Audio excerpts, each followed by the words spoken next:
কেমন আছেন বন্ধুরা? আবার গরম শুরু হলো। গরমের সময় তো গরম পড়বেই। এই যে দেখুন, আমার এই পাড়ার মধ্যে আমার এক ভাই পাঠিয়েছে, ওনারা বৈষ্ণব, ভীষণ ভালোবাসে গাছের কাঁঠাল। দেখছেন আমাকে কেটে দিচ্ছে।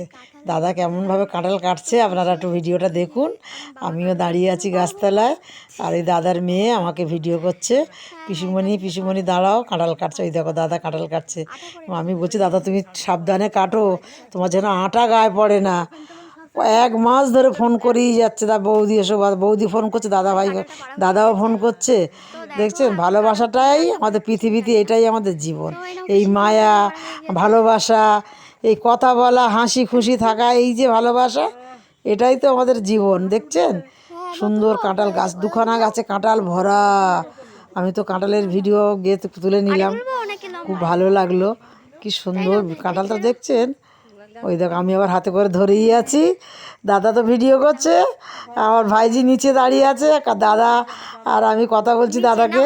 দাদা তুই মানাকে বলছি মানা তুই ভিডিও তোল। ওই যে ভাই আমার হাতে দিল। ওরা কিন্তু মাছ মাংস পেঁয়াজ রসুন কিছুই খায় না, ওরা বৈষ্ণব তো, কিচ্ছু ওদের চলে না। ঠিক আছে, আর পুরো ভিডিওটা আমার দেখবেন, অবশ্যই আমার পাশে থাকবেন। আমি আবার কি রান্না করছি সব কিছু দেখাবো। অনেক কিছু আছে আমার ভিডিওর মধ্যে। টুক টুক টুক টুক করে মাসিমা বলছেন, আর আমার ছোট ছোট বোনগুলো, ভাইগুলো, দাদাগুলো টুক টুক করে পুরো ভিডিওটা প্লিজ প্লিজ আমার অনুরোধ রইল দেখবেন। আবার আমি চলে আসবো তাড়াতাড়ি ঘরে, কাঁঠালটা দিয়ে চলেই আসবো।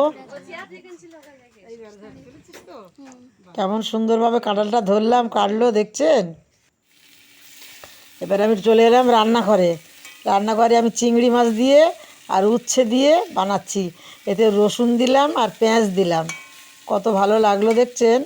রসুন পেঁয়াজ দিয়েছি, আর উচ্ছে ভাজা কষে নিয়েছি সুন্দর করে নিয়ে, এই যে জল দেব, আপনারা দেখুন জলটা ঢালছি কেমন সুন্দর করে। জলটা দিলাম। তারপরে আবার এই পুঁই শাক নিয়ে এসেছি, আর বড় বড় চিংড়ি এখনও অনেকগুলো আছে। আর আমি তো বাড়িতে বৌমা তো নেই, আমি আর কর্তা আর আমার ছেলে তিনজনা খাবো।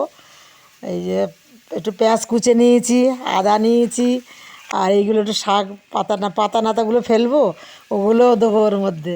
চিংড়ি মাছ সব তরকারিতে চিংড়ি মাছ দিলেই মজেই যায়, দারুণ টেস্টি হয়। চিংড়ি মাছের প্রতি তরকারি ভালো। একটু নুন দিলাম, একটু হলুদ দিলাম, একটু রসুন পেঁয়াজ সবই দেবো টুকটুক করে।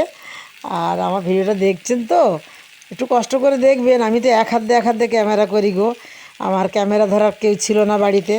আমি একা রান্না করছি, একাই ভিডিও করছি, একাই ক্যামেরা ধরছি, একাই আমি সব কিছু করছি আপনাদের জন্য। একটু কষ্ট হয় আমার, একা একা তো কী করবো, ভালো লাগে। আবার আমার বন্ধুদের জন্য আমি ভিডিও করতে আমার খুব ভালো লাগে। আপনারা যে দেখেন আমার ভিডিওগুলো, এটাই আমি খুশি পাই, খুব আনন্দ পাই। যদি কিছু ভালো করে থাকি একটু লাইক সাবস্ক্রাইব করে দেবেন, আমার পাশে থাকবেন। আমার ঘরে পাতা দই দেখুন কি সুন্দর বসেছে না দইটা, একদম খাম হয়ে কেনা দইয়ের মতো বসে যায়। আপনারাও গরমের সময় অবশ্যই দইটা একটু খাবেন, শরীরটা ঠান্ডা রাখবেন গো বন্ধুরা। আর আমার ছোটো ছোটো পুচি পুচি বোনগুলো, সোনা বোনগুলো আমার আন্তরিক ভালোবাসা নেবে। দেখো দেখো চিংড়ি মাছগুলো, বড় বড়ই চিংড়ি মাছ এনেছে উনি বাজারটা করে খুব সুন্দর।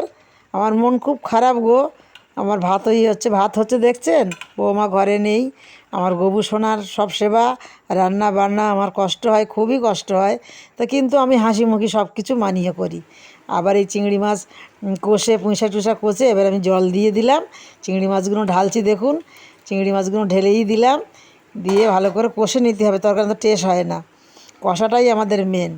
আর আমি একটু পাতলা সাদলা একটু হালকাই কম করি, কারণ কড়া পাকের একটু করি না, গ্যাস তো হয় সব আমার, একটু গ্যাসের, আমার কর্তারও তাই। আসছি বন্ধুরা, ভালো থাকবেন। এসে চাপা দিলাম তরকারিটা।